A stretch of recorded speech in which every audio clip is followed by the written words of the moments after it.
it is we actually do around here.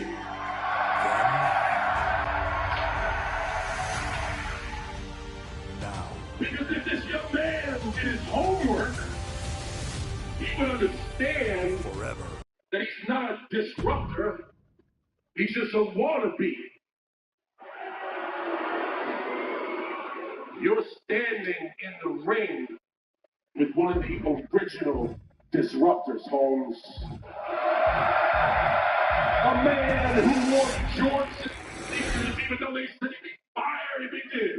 A man who changed up championships and pissed off purists. A man who rapped his way to WrestleMania. You talking like me now, and you knocking people out with the brass knucks? I was doing that 20 years ago, and mine said word life.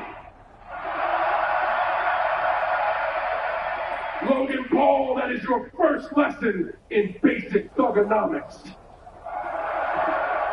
And is the Maverick Logan Paul is nothing more than a dollar store John Cena. But no, you have accomplishments. You say you bring us Netflix. You say you bring us ESPN. You claim your influence is responsible for these accolades. You claim it is your influence that carries us to where we are now. Your influence is not what it was, and we all know it. With such great offers, DraftKings is the place for those who love college football. I love college football. Watch out, Liner. Liner flush from the pocket. Matt, are you playing as... Liner's got a man streaking downfield. He's wide open in the end zone, Matt. Touchdown! And Liner defeats Texas on the last play of the game. Liner. Matt, where are you going? Liner. Not again. New DraftKings customers turn a $5 college football bet into $300 instantly in bonus bets. The crown is yours.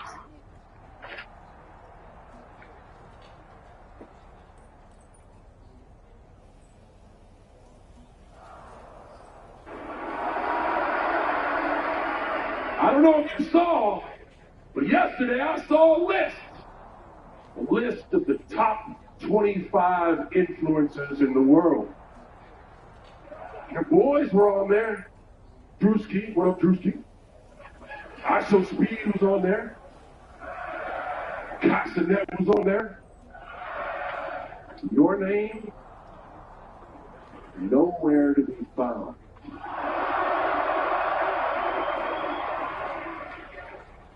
I think it's time I talk to you as a friend and you need to face the facts. You made videos of stunts and pranks when you were 12. You dropped a few diss tracks when you were 18, and now at 30 years old, when you make the front page, it is for the wrong reason. I know there's a lot going on tonight with the draft, but I wanted to sneak in a couple interview questions. Is that okay? No problem, Kathy. It's always good talking with you. Shrinking, What do you want to know? For anyone who hasn't been paying attention the past couple of years, how would you define your personality?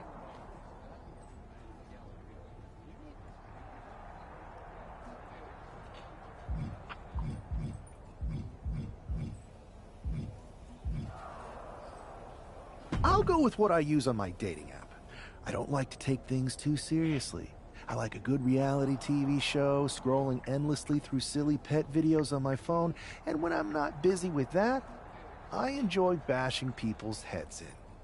So, I guess you could say I'm a bit more comedic and fun. Ah yes, the resident WWE class clown. What can you say about the rumors that are swirling around tonight? They're all true. Akam and Razar and I are starting a boy band. I meant the rumors about you going #1 overall in the draft. Oh, right. Well, it would mean a lot, but it's just an opportunity. You still need to win matches and championships, or none of this draft stuff matters. Well, I know you're busy, so I'll let you go for now. Thanks again, and good luck with the draft. And now you're searching for a new revenue stream. You are not here to save wrestling. Yo, what's going on, y'all? It's Conan. Today, I want to talk about Russell Westbrook, who amidst this very dead offseason Good to see you. has been a Hey, topic boss. of conversation. How you because feeling? He's Ready for currently tonight? outside. What's tonight? Isn't on a team. The Sitting in draft? free agency at the Oh, moment.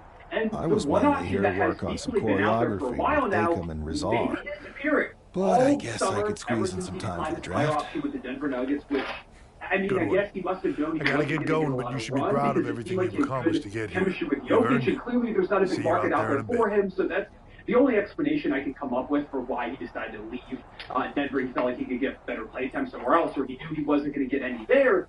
But, like, Sacramento has been the only team that has popped up as a potential option, seemingly, for Russ going into what would be his age 37 season, which is crazy. Like, I had to double-check that age because it snuck up on me. It still felt like it's time to kick off the WWE draft. But now it's time for Sacramento. But tonight is not about me. Really been linked to Russ. It's about launching this company in no a longer new and exciting direction. Because they were and that in all rumors starts to, like, with the get Jonathan announcement of Kuminga, the but top right now that's overall going to stand pick. still. And if they So did let's that, not wait they any would get rid of longer. Malik Monk, which would be With the first pick guard, in the maybe for the WWE roster draft, spot, and then Raw bring Russell is Westbrook. Right honored now, to the select Kings don't the have any roster future spots. of Also sounds like WWE. Devin Carter is someone that they thought about moving to bring in Russ. There they But are, the ultimately, I number don't one expect pick in him the to go that route WWE because he's a draft, young and player, wow, and it's a you good love one. to prioritize Talk the about development making a of young splash. guys, Adam and I Pearce think got himself a generational talent. I don't think all the they're rumors, going anywhere. but seeing this They play should out now, prioritize having really a live young up to player the that hype. could eventually Good luck do topping this something down SmackDown. the line if they transition into a new era. So sounds like Malik Monk is increasingly like some not going to move. Devin Carter, I don't think is going anywhere. So how do they put up a roster spot? And if they have both those guards, Can plus someone Keanu explain Ellis, what just and Dennis happened? Schroeder, Okay, they got signed it. him this The draft will offseason. continue Are after they this gonna, break. force it to bring in Russ for a team that already can't really shoot the basketball? Like, as a Russ fan, I've never loved the idea of Russ in Sacramento because it just doesn't feel like a good fit. And I want to see him be on a competitive team to end his career, have at least one more shot at getting a ring, and that's obviously not going to happen in Sacramento. He had a shot in Denver. They pushed the Thunder to 7 games, but weren't able to get it done. And so now, if it's not the Kings, where does he go? And there have been reports that maybe it's nowhere. Maybe this is the end for Russell Westbrook in the NBA, or at least he might start the season just as a free agent. And that is really crazy to think about as a massive Russell Westbrook fan, as a guy who in large part fell in love with the game of basketball because of Russell Westbrook. I've told this story a lot of times, but I'm from Virginia originally, in a spot where there really wasn't a team super close. It was like the Wizards and Hornets, both like 4.5 hours away. So like there was no one super close to me. And my family wasn't really an NBA watching family. We watched a bit of college basketball, but I grew up like playing baseball, watching some football here and there. But I myself started watching the NBA and just watching random teams. And the Thunder caught my eye specifically with Russell Westbrook. And immediately he became my favorite player. I got a few jerseys. I became a Thunder fan. Still here, long after Russ is gone now. But even after Russ left OKC, I remained a massive fan of his. I rooted for his success at every stop. And every stop, he's had some really big moments. In Washington, he kind of willed them to the playoffs and had that great stretch with the Rockets. And don't talk about the Lakers. I was really hopeful for that. We're working with the authorities to get to the bottom of it. Hunter says it seems like it was just a random, unstable individual. We have a good relationship, so I trust you and Triple H to figure it out. Did not work out. I am curious how a random person could have messed with the Tron, I felt like there were real positives that Russ brought to the table. I thought he and Jokic had some really fun chemistry. There were some really great moments between the two of them. I thought he gave them some nice I wouldn't assume the two things were connected. When a lot of guys unrelated technical difficulties. Either way, I don't think it's anything to worry about. They were the best Better to focus on the positive and a lot of that was Jokic, but also Russell Westbrook getting downhill, dishing off to someone under the basket, or finishing up. Oh, this sounds like a setup. The three ball was not there for Russ. Pay no attention to the crazed masked attacker. Understood. Defend Russell Westbrook as this perfect player. He's always been flawed, and now that he's lost a step athletically, I'll set up a match for you next week on Raw. And it'll be against a local competitor you're sure to dominate. After that, no one will be talking about what happened tonight. Last year, where Russ helped them win games in a big way. Like, I don't think the Nuggets make it to a Game 7 against the Thunder without Russell Westbrook. I don't know if they beat the Clippers without Russell Westbrook on the team. And so part of me kind of hoped that they would just stick together. It felt like a decent enough match. But again, like I said, the intro clearly, for some reason, Russ decided to decline the player option. Not how I imagined and now, draft night. rather than being able to go back to Denver, like he's got nowhere to go. Before. On to the next thing, right? Listen, I know management wants us to brush things like like this under the rug, but I'm not sure it was a one-time event. Besides, how does some random person get access to the Tron? That's what I said. Look, if I were you, I'd keep your head on a swivel.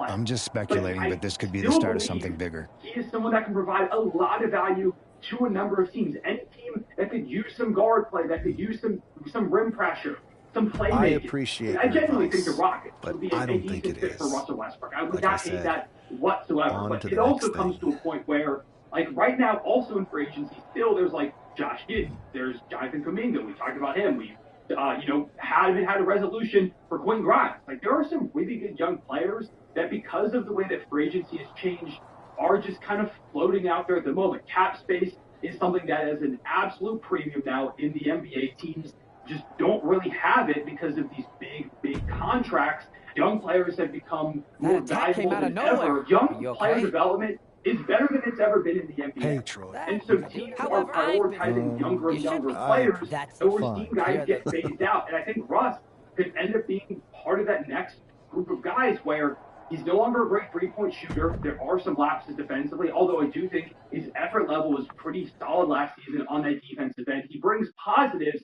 but is it enough to outweigh, a team just instead going for a young guy that could be there for the longer-term future, that could develop into a more viable player next season or in the years beyond, then Russ is going to be at the end of his career. I just don't know as a GM if I could make that decision. And so put you in a tough spot where it really feels like Russ and the makes sense for they're trying to compete for championships.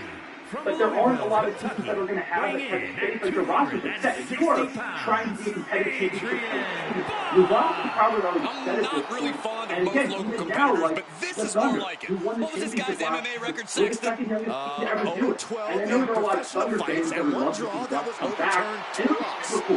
Like, I hope when Russ eventually retires, he signs like a one-day contract with the Thunder to just retire as part of the team or something like that. Because that, again, I have nothing but positive things to say about Russ's time in Oklahoma City. That 2017 MVP run, everything he did, they didn't end up winning the championship in Russ's time, but I will forever love Russell Westbrook for what he did for the franchise. His number 0 jersey will be in the rafters, no question about it. He's a Hall of Famer, one of my favorite players ever. But if you're the Thunder, it's incredibly Shea. It's great to hear the crowd give this superstar the reception he deserves, especially after what happened last week. Absolutely, Saxon. That unexpected attack might have spoiled his draft night, but tonight he's got a chance to make his own lasting impression. A new era for Raw, and its top draft pick starts right now.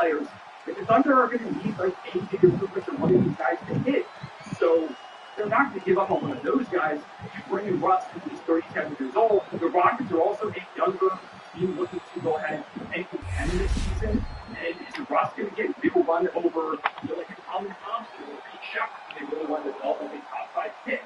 Fred VanVleet. I don't think. This man is no stranger to a WWE arena, but it's got to feel different stepping into the ring for the first time as the #1 overall draft pick. I'm sure it does, Byron. But now that the bell's rung, he's not the #1 pick anymore. He's a superstar on Raw who's got to fight and compete just like anyone else. And he's got a target on his back now. If he doesn't prove he can live up to his reputation, no one's going to care where he is drafted. Oh, look at this. Oh, kicks! Man, great. Turn your lights out. You can't get caught in a hailstorm like that if you want to win. I think that's going to lead to some guys. And into the corner he goes. And maybe Russ is one of those guys. And like, and the answer, Russ. It's a perfect great takedown into the corner. Gets his shoulder up right before two. Still early goings here for these men. Boom! One step ahead there. Like, that's a really long career to have. Harlem kick. And Buck took a battering there. He's not sweating it, though. He has plenty of time to turn things around. Both wrists captured. And you've got something else in mind, I guess.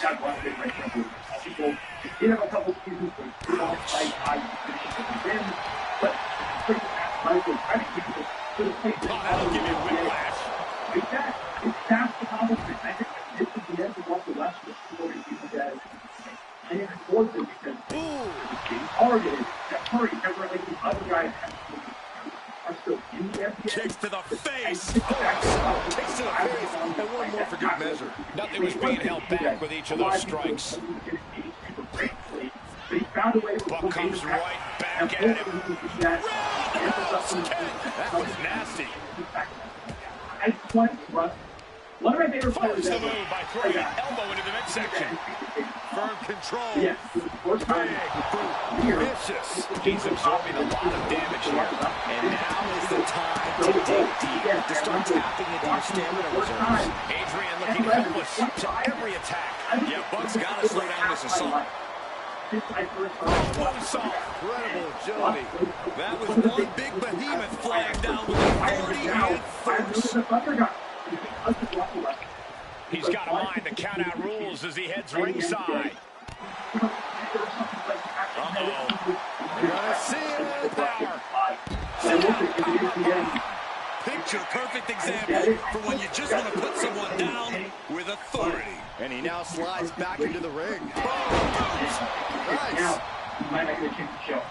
He's headed to the top now. Getting up on wobbly legs, but he'll soon be put back down. It's a revolving door of forearms. Listen to the impact.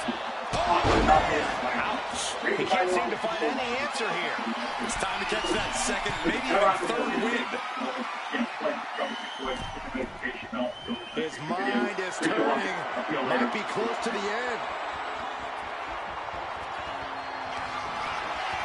Perched on the shoulders. Oh! Feast your eyes. Buck looks knocked out for the pin. Here tonight for the #1 pin. I agree, Byron. That was pure domination. The hell? Not this again. It's the same attacker from the draft. Where's security? Come on. I guess he's taking matters into his own hands. Good. I'm sick of this. And this time, they're not getting away. The masked assailant is regretting this now. They might not be masked for much longer. Is that Tony D'Angelo from NXT? Not surprised with his track record. We're going to go to commercial while we sort this out.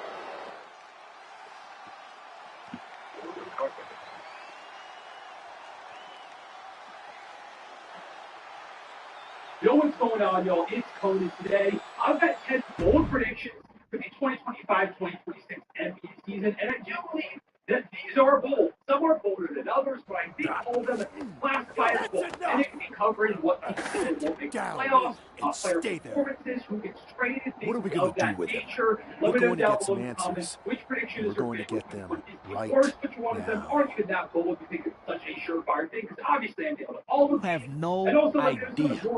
Normally I'd have a clever one-liner response.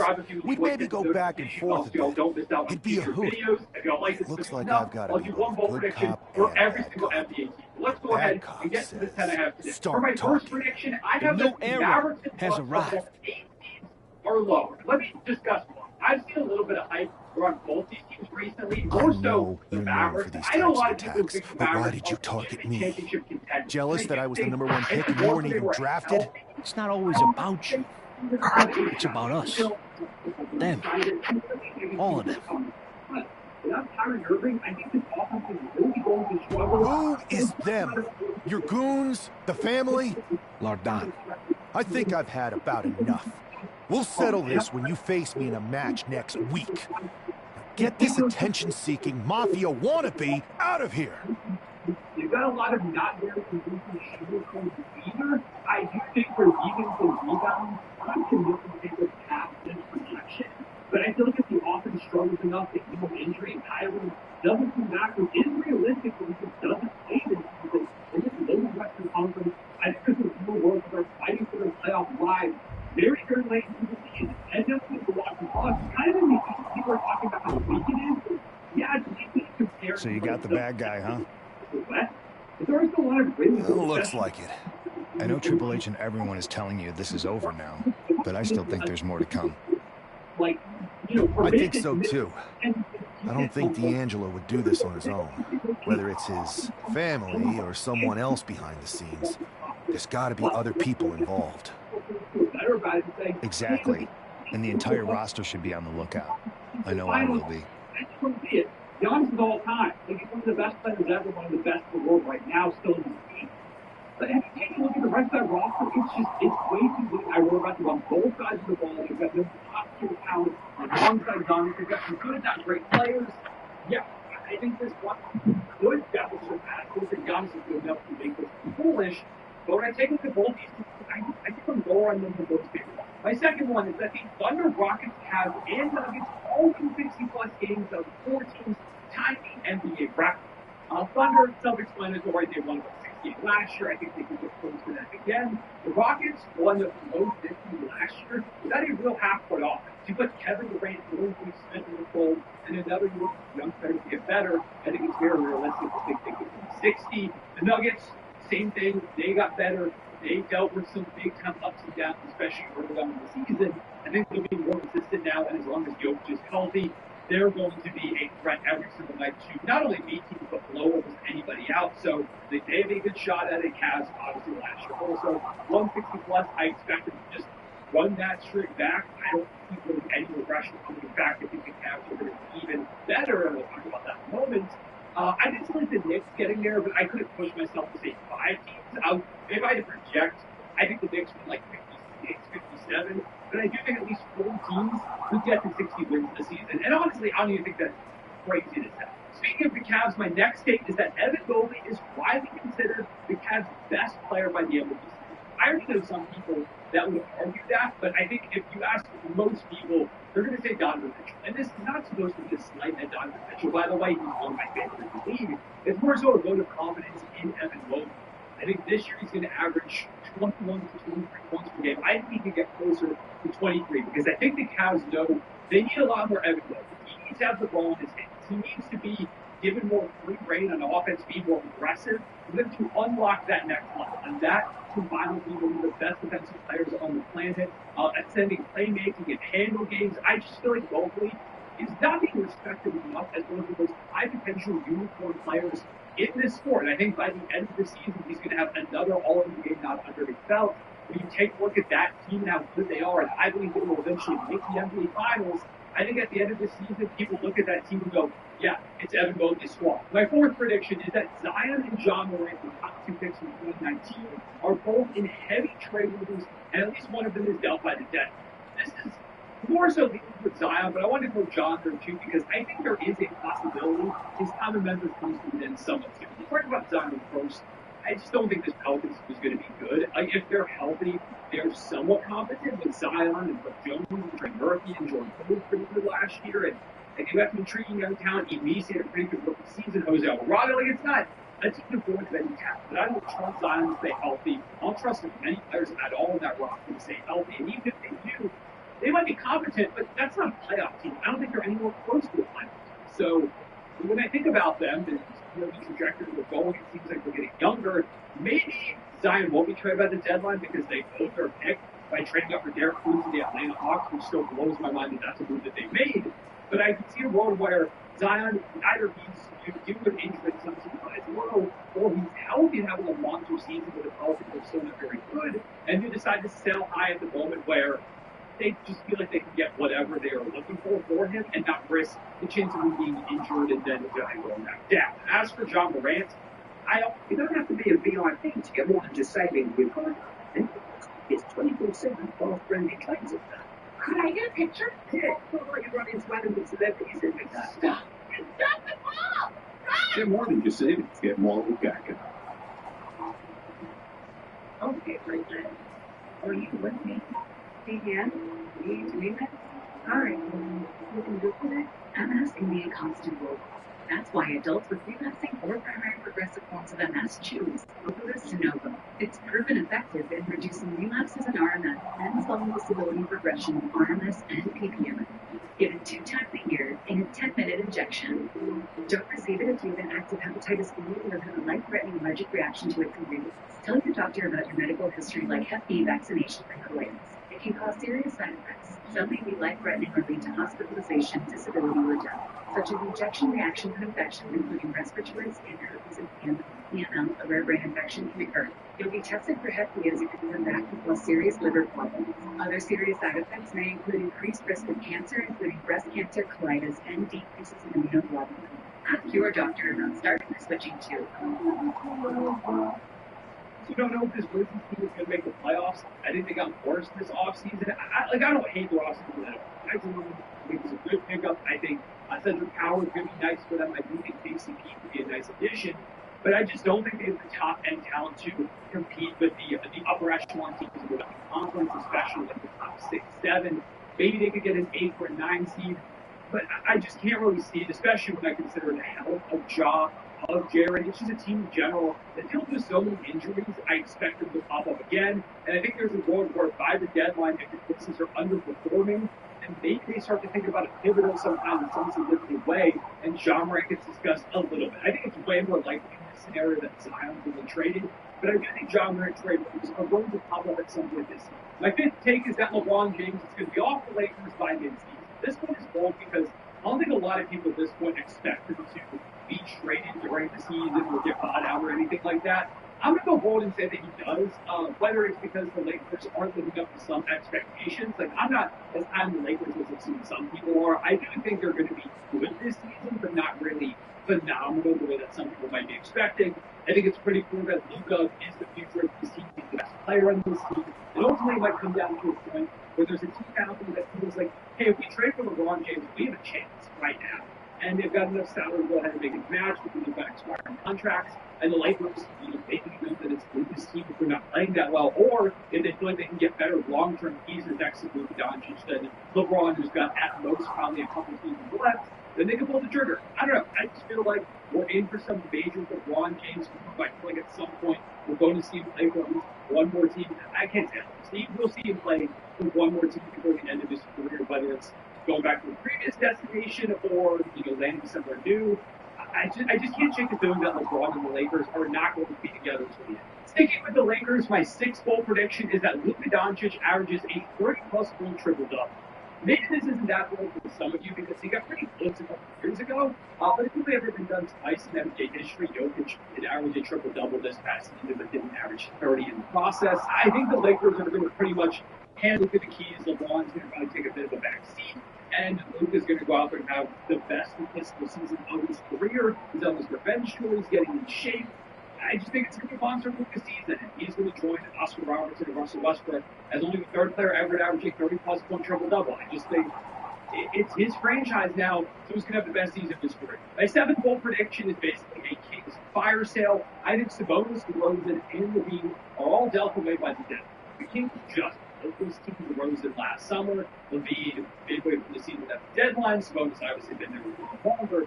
But I just can't see those lasting very long. I think the Kings are so far behind the competition that they're trying to catch up to in the Western Conference. It's not a good defensive team. It's not a good shooting team. Like, Levine was awesome. I think they can genuinely get some pretty good value now that his contract is coming towards an end. And with how good he was last season, if he replicates that, I think there's a real return to be had for Zach Levine, even though it is a lot of money. DeMar DeRozan, I also think, he's not making that much money. He can still be good for some team out there. If some team is just looking to make an acquisition around the deadline that they feel improves a little bit, gives him more of an offensive punch, I think he can be moved. Sabonis is a tougher case because it's hard for me to imagine many teams that make sense on. But there are a few that come to the top of my mind where they can use a center, and I think Sabonis could be somewhat effective in those systems. I know the Kings probably don't want to go back down to being a lottery team consistently and rebuilding, but I hope that they're smarter than maybe I feel like they are at times, and that they don't go ahead and have a fire sale. While all these guys still have some type of value, they can get legitimate returns, and they don't basically just pull Chicago Bulls. So they're almost trying to replicate here. It feels like, and they sell the trade away with everybody before it's too late, and they walk away basically now. My 8th bold prediction is that the Boston Celtics win the draft lottery. I think it's going to happen. We just had an insane shock with the Dallas Mavericks winning it. We had late before, went ahead and won it. It's been a shock for the past 2 years. I think we see that trend continue. Brad Stevens is incredibly